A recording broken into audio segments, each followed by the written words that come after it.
তারা অভিযান করে আর কি পাসপোর্ট অফিসে, হবিগঞ্জ আঞ্চলিক পাসপোর্ট অফিসে তারা বেশ কিছু কয়েকদিন ধরে ইনভেস্টিগেশন করছিল।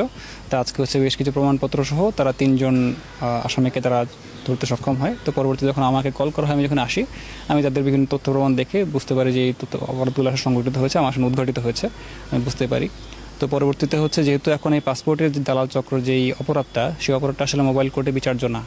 তো সেই জন্য হচ্ছে আমরা আসলে তাদের বিরুদ্ধে নিয়মিত মামলা রুজু করার জন্য হবিগঞ্জ সদর থানার ভারপ্রাপ্ত কর্মকর্তাকে নির্দেশ দিয়ে দিয়েছি। তাদের বিরুদ্ধে নিয়মিত মামলা হবে। সেই মামলায় অনুসন্ধানে যে তারা অপরাধী, এর পেছনে যদি এর পাশাপাশি অন্য কেউ তার সঙ্গে জড়িত থাকে ইনভেস্টিগেশনে, তাদের কথা অবশ্যই উঠে আসবে।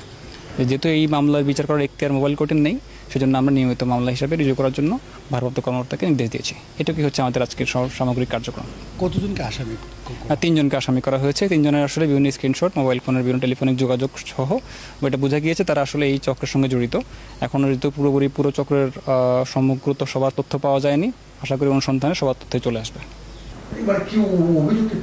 এখন আমাকে কিচ্ছু বলে না, ডিটেলস আমাকে শুধু বললো যে তাদের কিছু অ্যালিগেশন আছে, তারা এই ধরনের কিছু কাগজপত্র আমার কাছে কিছুই দেওয়া হয় নাই। মানে আমাকে যে একটা দেখার সময় নিবে, জোরপূর্বক নিয়ে যাওয়া হয়েছে অনেকটা।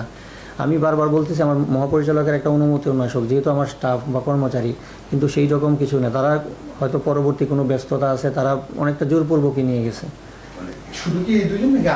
না, দুইজনকে নিয়ে যাওয়া আউটসোর্সিং। একজন হচ্ছে নাইট গার্ড, একজন ক্লিনিং হিসাবে আছেন, ক্লিনার স্টাফ।